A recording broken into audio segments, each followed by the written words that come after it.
County. I'm Bud Bordner, and I'm the president of the Comic Club.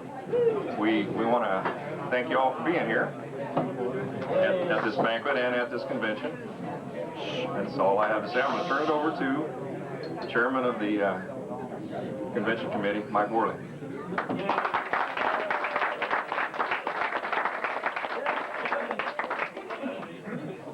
Can you hear me in the back? What? Huh? Is everyone having a good time? Later on, we'll have the nude dancers. I have a cramp, but it's okay. On behalf of the Kansas City Comic Book Club, the awards banquet has always come to symbolize to us both happy and sad. Sad because it marks the turning point. It's Saturday night. Tomorrow, most everyone will be heading back after tomorrow evening. And what it does is, most people come in as strangers, and I've always been very happy to say that we usually leave with a few more friendships. So the happy is that we make new friends. The happy is that we endure this together. I mean, my God. But the awards banquet has come to symbolize what the convention is about. And what the convention is about, and maybe what has been lost in comics, is that this was supposed to be for fans. I spoke of this to Martin Nodell earlier, and he more or less encouraged me at least to write this down. I'd rather explain it to you. There was a very favorite movie of mine called Field of Dreams. And there was a quote from the J.D. Salinger character that they will come because they want peace. They don't mind coming because they want a part of something that has been lost. And maybe what comics should be and should return to is that field of dreams. The kid in all of us as we stood in awe. The stories that some of the seasoned pros tell of the fans that have come up. Most of us have remembered guys like Kurt Swan and remembered his Superman. The stories that have been told, and that's what it should be about. But this evening I'd like to also start off with thanking the committee, the club members, the volunteers, the aliens who've come through and helped us. Give them a hand.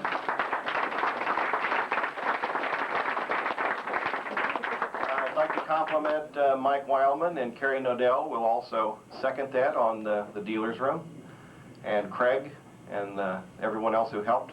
I'd like to especially thank Jeremy. I couldn't have done this without him.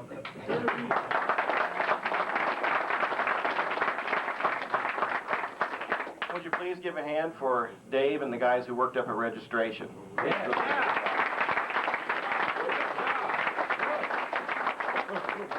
I've got a little bit of a surprise because there's one gentleman here who has really given his all. And most of the time as you do these things, no one gets a pat on the back. And you end up like in a lot of situations where maybe people are getting in your face and you've got a lot of work and you never get any thanks. But one person I would like to thank this evening, and I have for him something.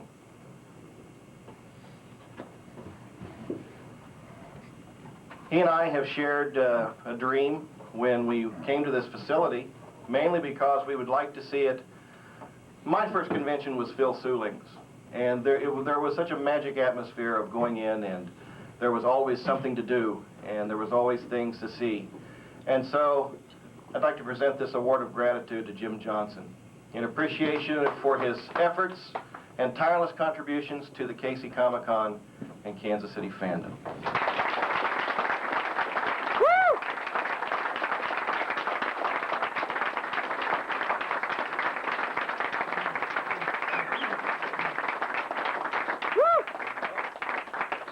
Thank everybody. Maybe not a face you recognize, but I'm sure you've all heard of me. Jim Johnson, report to registration. There's a lot of people out here. Like Mike said, the registration guys, people that show up and help put things together, and maybe they're not always here for the banquet. I don't know what to say. Thanks, Mike. Thanks to the club. Thanks, everybody.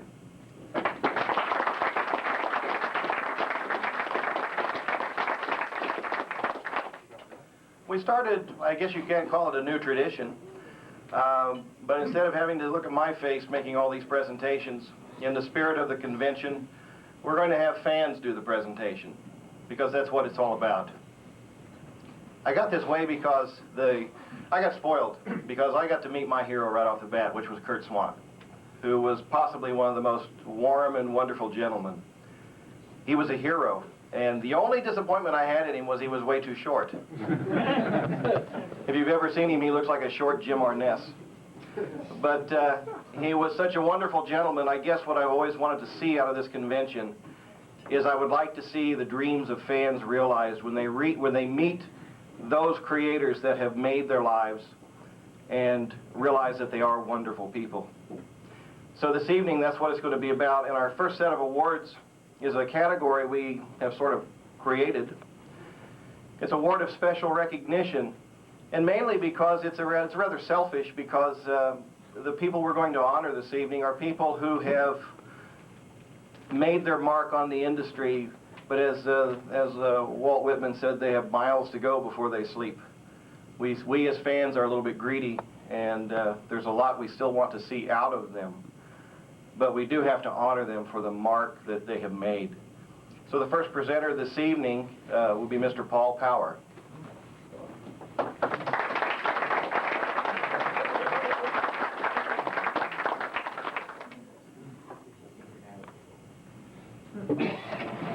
Don't have to change it too much. No apple box here tonight. Anyway, this is a Kansas City Comic Book Club award for special recognition to an artist who I corresponded with back in '73. His art really meant a lot to me and still does. He's one of the, I think, finest illustrators in comics today. And I'm sorry he isn't here tonight, but this is for Richard Corbin.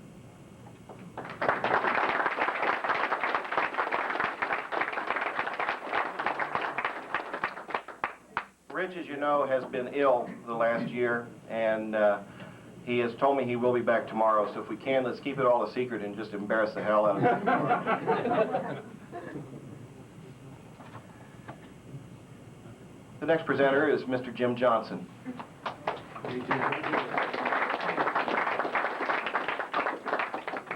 Well, now I do know what to say. This show is kind of special for me because, like many people, I have particular favorite artists. I have an award here for one of my two favorite artists. Both of my favorite artists are here in this room.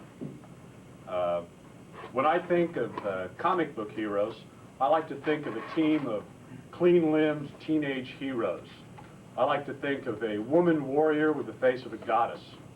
I like to think a team of America's greatest avenging heroes. I like to think of a man named George Perez. We'd like to give this Kansas City Comic Book Club this special award of recognition to George Perez for artistic excellence and merit. George, let's come up.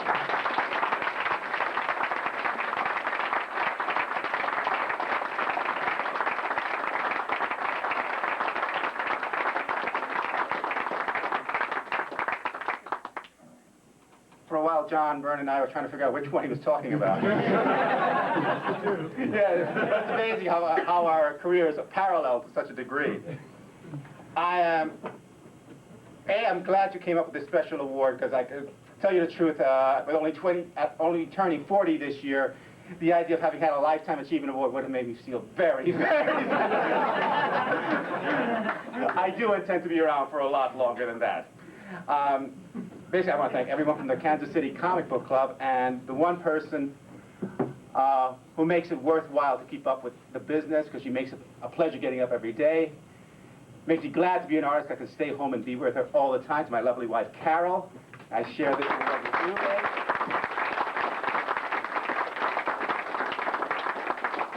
And after 20 years in this business, 13 years with her, it's just starting for me. Thank you.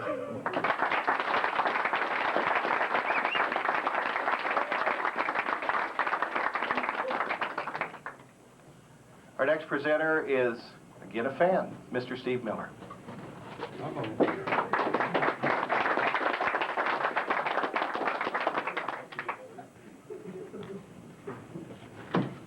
unlike I would guess most of the people in the room, I didn't get to read comics as a child. So of course when I turned my early teens, my act of rebellion was I went out and bought comics.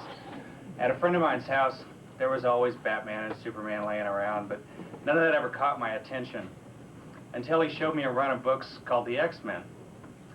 There was something in them that spoke to me and got me excited about the industry, and I started reading them, and for the next couple of years, that was all I ever talked about. Then something changed, and all of a sudden I didn't like it anymore, and I didn't understand why. That's when I realized there were actual people that created these books. So I owe not only my interest in comics, but my career in comics to my hero who I've followed ever since then, Mr. John Byrne.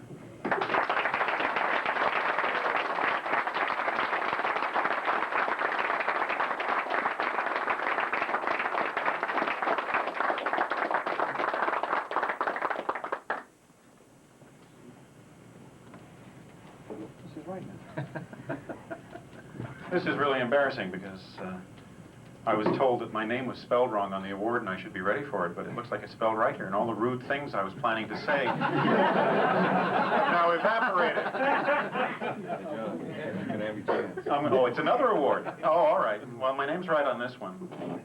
You left the accent off George's, though, so... I'd like to thank the Academy for making the right choice. And just thank you. Thank you very much. You can't get away yet.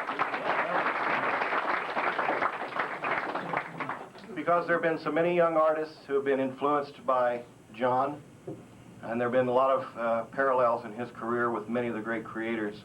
We've only given 2 of these. John, you're in the company of Curt Swan, from your fans who love you. Oh, Yeah. wow. And we will have to change it because it does say John Byrne. So I got to take this on the plane now.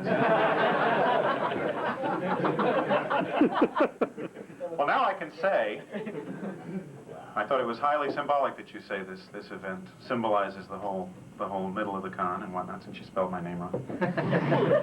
I got to say the rude thing. I've been sitting there rehearsing it. I couldn't let it pass. I was waiting for something, and as soon as Mike said, this is symbolic of the whole convention, I said, there it is. They spelled my name wrong, and it's symbolic of the whole convention. So thank you for letting me be rude in front of everybody.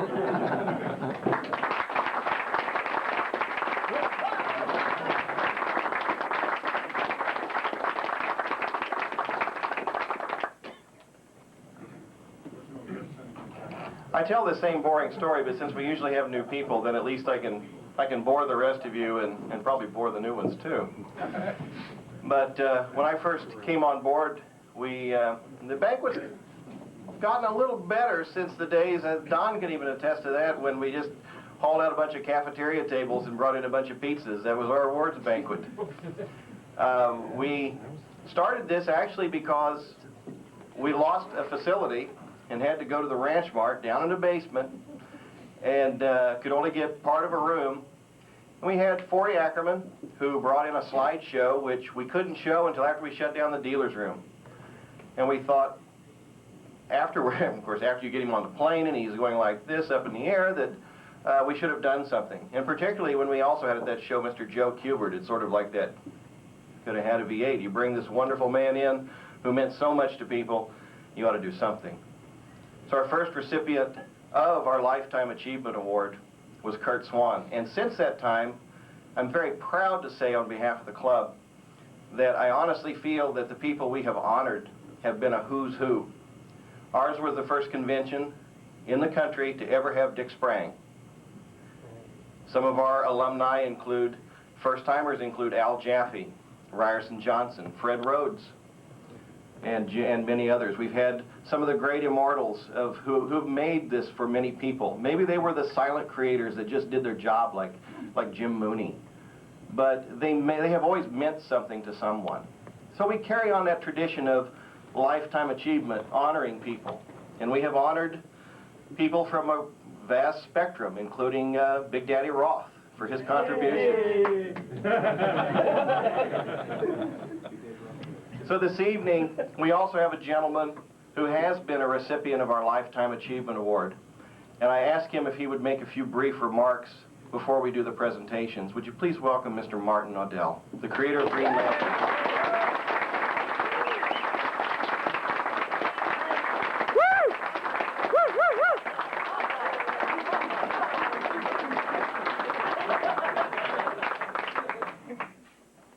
I had no idea I was going to be up here.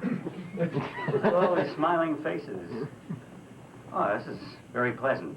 But I don't know what to say about what we were going to talk about. So I'll just say what I'm really thinking about now and how terrific a job Mike Worley has done and how he has done it through the years that I know of. I've been here every other year since about 89 or 90. And Mike has just done a magnificent job, first of all, in guiding the con, in gathering people, in building up the show itself, and in gathering everyone for dinners like these. And we've had a great time. So what else was I going to say, Mike? I think it was a real terrific thing, Mike, in having me up here too. And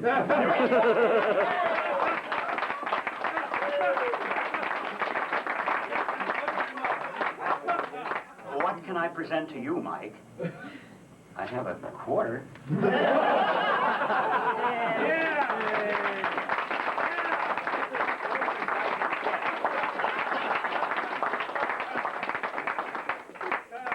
Thank you, Mike. Our first presenter for the Lifetime Achievement Awards, Mr. Ken Mitroni.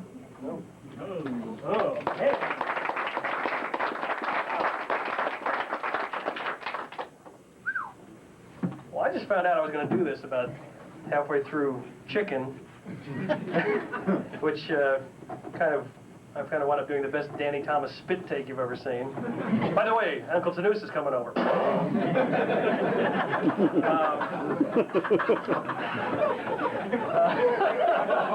Boom, boom. Everybody gets this.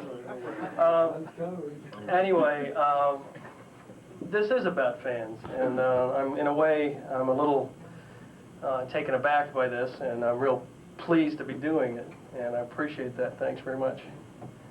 And I thank all you out there. This is terrific. The main thing is influences and people you meet at conventions, like Marty and Carrie Nodell. They've just been terrific over the years. And you cut that out because I know where you live in West Palm. I'm not kidding, Marty. I'll get you. I know where. So stop. Don't make me get the belt. Oh, really? But honestly, there's so many people. You go to a small convention in Miami, and Jack Kirby says, "Are you hungry, kid? You ever been in a fight? I'll buy you a cheese sandwich. We'll talk about it." And you go, the King's pretty cool. I like that. I like the King. The King's pretty neat. And C.C. Beck, who you would show drawings to, and he would look at it and he'd go, "What are you inking this with?" You know, "Big pen." "I'm going to break your hands if I see Big Pen again." You know, and he invites you over and shows you how to use a brush and things like that. In animation, there were so many people that took time, like Bob Clampett, Tex Avery, who would always take time for a phone call. I was doing commercials in my garage. What do you want? "Ah, don't worry, kid." And when one couldn't get hired in Hollywood because everybody was doing, you know, superhero shows, and I was the only guy out there with a funny animal portfolio, it seemed like, Tex would say, "Ah, don't worry, kid, they'll come around," and eventually they did. So there's so many nice people, and so many important people in an artist's background, and when you're a fan, it's even better. You know, I think back to a time where I would ride my Schwinn to the Rexall store. You know, how many people remember the Rexall store? You know, yeah. And you go to the little sweet shop they have there, and there was a rack of comics, and there was one that I would buy every month, and it was where I learned to draw funny animals, and this is where I learned to get everything I know. I mean, it's an absolute basis of my style, because I sat there and copied and copied and copied. You know, everybody else was drawing Fantastic Four. I was reading it. I was reading Spider-Man, but I was eating these books alive. And the books that have helped shape my career, as far as I know, from my earliest remembrances, is the work of Jim Davis back there. And it's great to have him here, and it's great to see him and have you guys see him, because he's a big part of the funny animal medium. And there are very few guys like him left who have done as much as he has. And I'd like to present this Lifetime Achievement Award to my major influence in the industry, Mr. Jim Davis.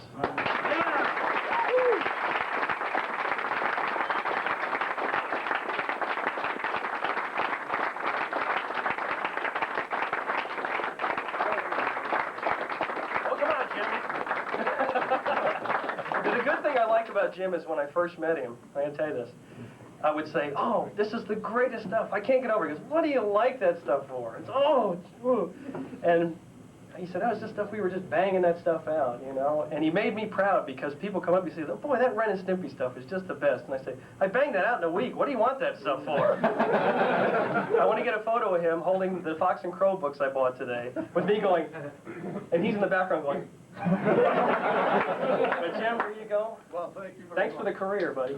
Would you read that for the folks? And It says, we present the Kansas City Fan Appreciation Award to Jim Davis for lifetime achievement as a cartoonist and animator from the KC Comic Book Club, spring '94. Well, it is most generous, and I appreciate it very much, and I'm overwhelmed. I feel like I've been disinterred the Fox and Crow. And it takes people with very long memories to recall them, because the last ones were drawn in 1968. So I thank you all very much, and I appreciate being here. It's been a wonderfully run thing, and I appreciate Mike in particular. thank you. Thank you.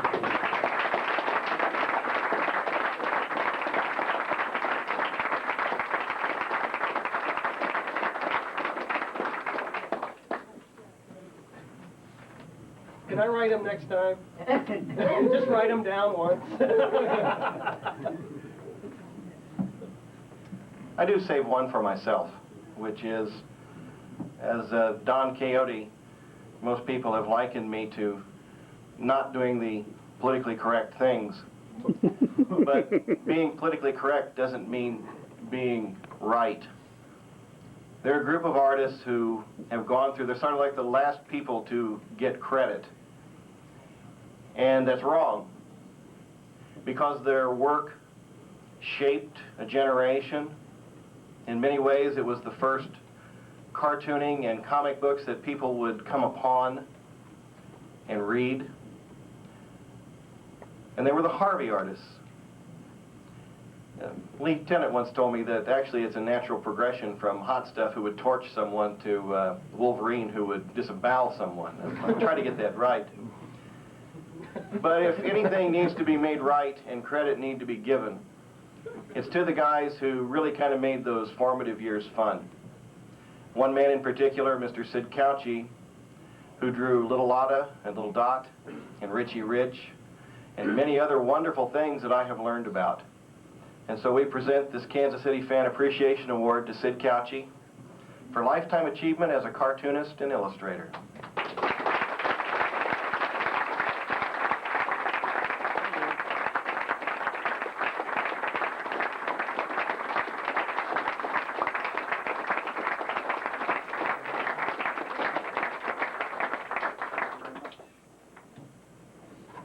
Well, I really appreciate this. Like George, having turned 40 this year.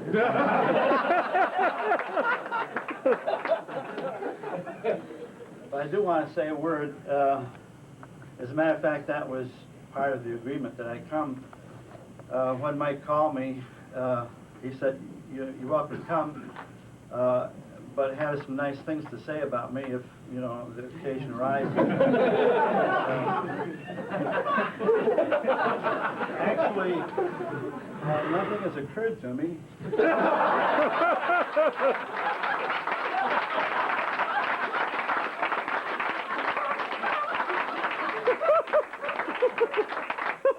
gotta remember, I've only had 2 months to think about it. But,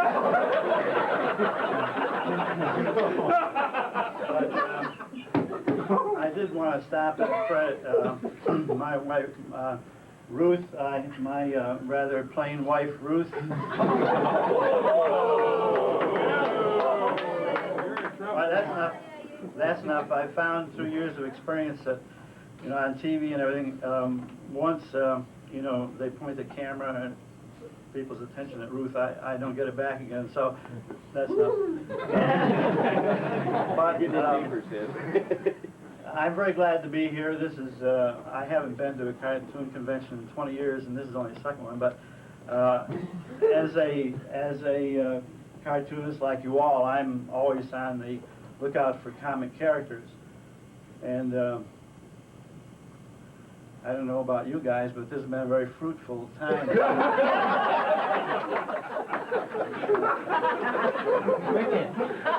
No snare shot here. We don't have a... Another one. Talking, you know, experience going way back and everything. I used to ride my tricycle down to the gramophone store. How many of you remember the gramophone?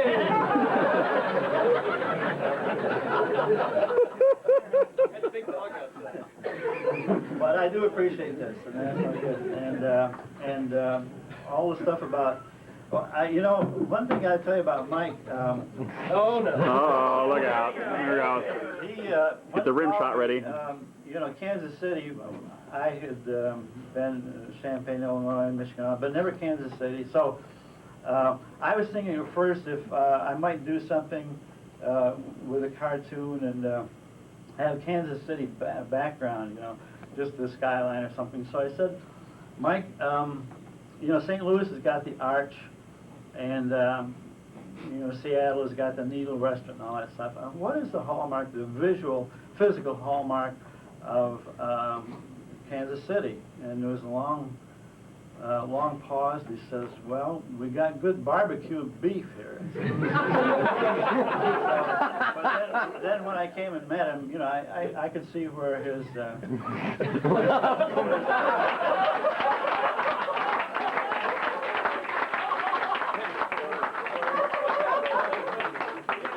where his priorities were. But anyway,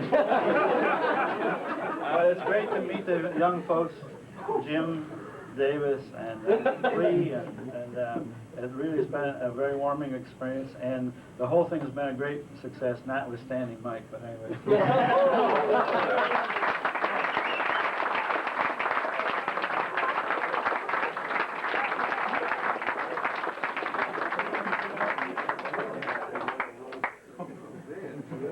I would have done this one too, except he had a better story than me. So our last presenter this evening is a guy who's really warmed up to our show, and really I love his enthusiasm for the industry. But he has a story I think he will tell you. Mr. Francesco Bufano.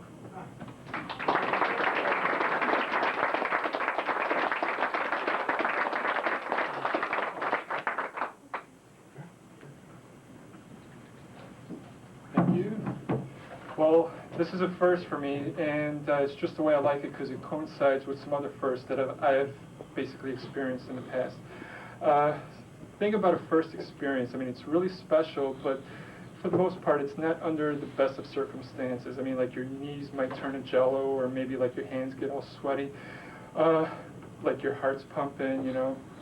But you tend to remember those firsts, you know, like a first kiss, or maybe like your first car.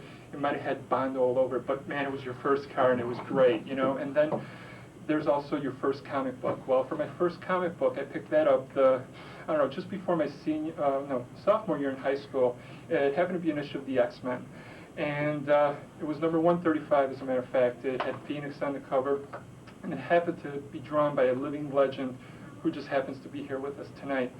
But for my very first experience, I would have to go way back to Italy before my family and I came to this country. I must have been about 5 or 6, and I was playing outside in front of my house, and I noticed by my feet a piece of paper. It wasn't like a piece of paper, it was just like a little chunk of paper. And it didn't have a hologram on it, it didn't have any of that foil stamping stuff. It had something even better. What it had was an image of Lee Falk's The Phantom. And he was standing in some bushes, looking up into the distance, and oddly enough, when I came to the convention, I saw this beautiful statue. It was just like, unbelievable. There he is, looking in the distance, bushes. I was just like, this guy did a great job. So I'm thinking, you know, I don't mind so much those rough edges. I didn't know what it was. I didn't know where it came from. All I know it was really special, and it had really big dots. I remember that because I was holding it really, really close because I just wanted to get everything out of that piece of paper. After John Byrne got me hooked on comics, I thought, well, you know, I wish I still had that piece of paper. But when I was packing to come to this convention, I realized that I've always carried that little piece of paper with me everywhere I went. I can't thank Mike enough for having these wonderful people at this convention, because what happens for me is I get to go full circle. I mean, the very first time I ever bought a DC comic book, because I was a Marvel zombie, thank you, John, and it turns out that the only reason why I bought that issue of the Teen Titans was because George Perez drew it, and George Perez is here with us tonight. After turning pro, the very first time I ever attended a panel, I had the distinct pleasure of sitting next to Martin Nodell, had a chance to, you know, talk about those groovy Green Lanterns, and I couldn't have been happier. I was just as nervous then as I am now, but something about those first-time experiences.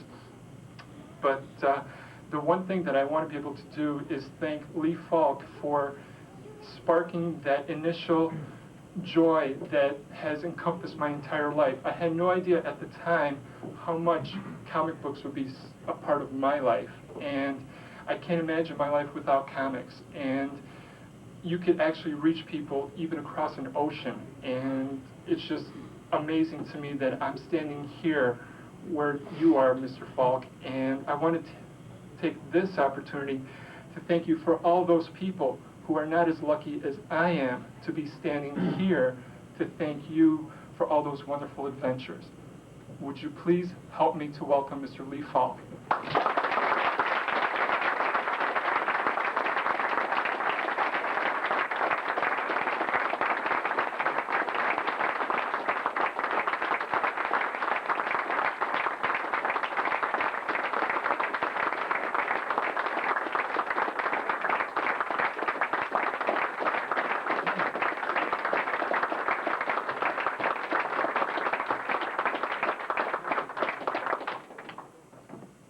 The plaque reads, "We present this Kansas City Fan Appreciation Award to Lee Falk for a lifetime achievement as the creator of Mandrake, the Magician, and the Phantom. Our thanks for 60 years of great stories. Best wishes for the next 60. From the KC Comic Book Club, spring of '94.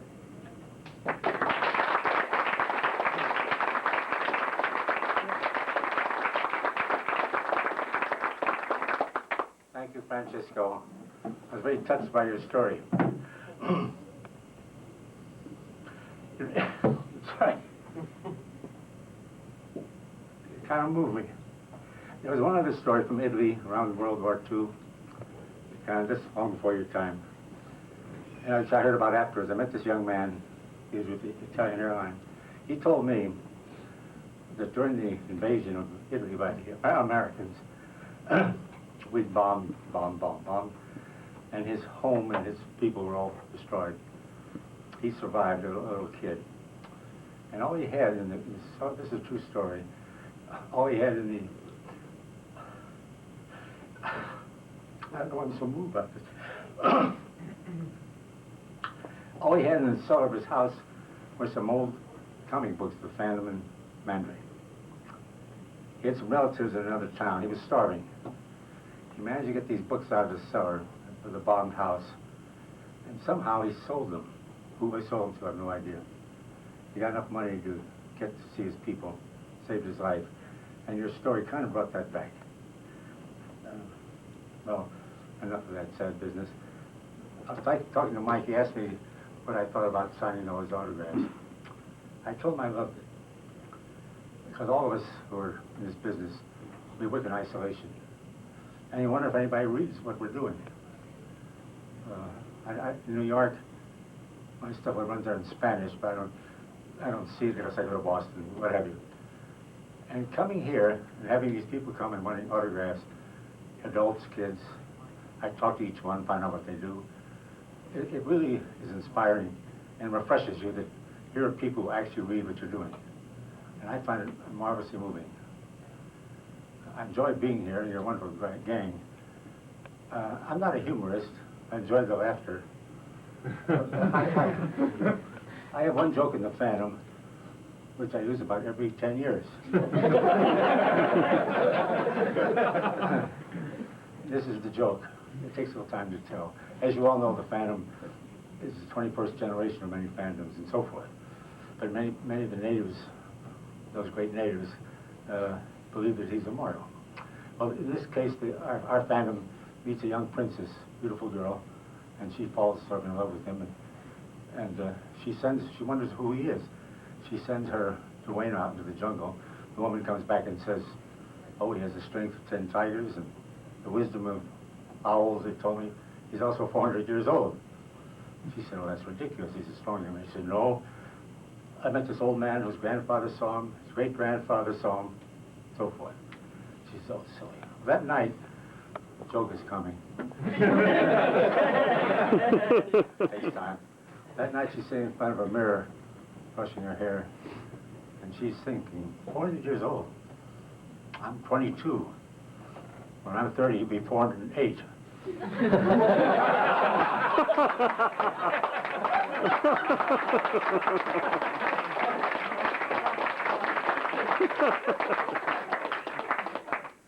I use it every 10 years. I'm glad I got a laugh out of you, too. It was a pleasure to meet you, all you men. You're of the new generation. You're doing a wonderful job in the books. I see them now and then. And as I said today in the little talk, I've always worked in newspaper and occasionally reprinted in comic books. But it's kind of a parallel universe, the comic books. And all the time the newspaper strips went on, there was another thing growing into a marvelous thing. And the artists and writers in the comic books are just terrific. And the quality of it, and also the remuneration, has gone up. In the early days, it wasn't worthwhile, hardly worthwhile doing a comic book because what they paid was so little. They worked so hard. But now, I understand, I know that it's very good. I think that's wonderful. So this industry goes on. I looked at the Kansas City Star today, 2 pages of comics. I don't know how many, maybe 24. So it still goes on. Gentlemen, I thank you very much for having me here. I enjoy being here. I thank Mike, Bud, and Sporting Life here. And I was a little shocked that Jeremy didn't know who Sporting Life was. You know, Porgy and Bess. He's the bad guy. Sporting and Bess. Okay, thank you very much, gentlemen, and I hope to meet you all again sometime. Thank you very much.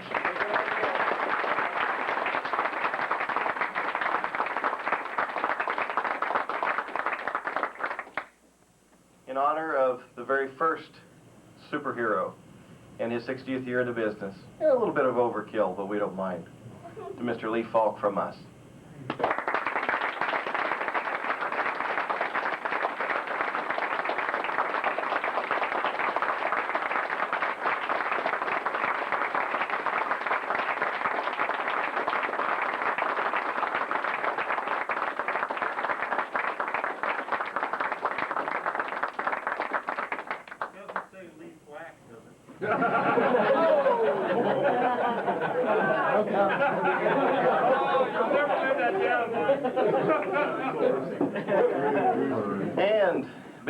And ba-dee, but that's all, folks. He thinks he's safe. Doesn't think we know his patterns, his vulnerabilities. We know where his girlfriend lives and how to get at his sidekick. He's faced one clown before, but soon he'll face the Clown Syndicate. There's more than one way to peel a potato.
What the f***?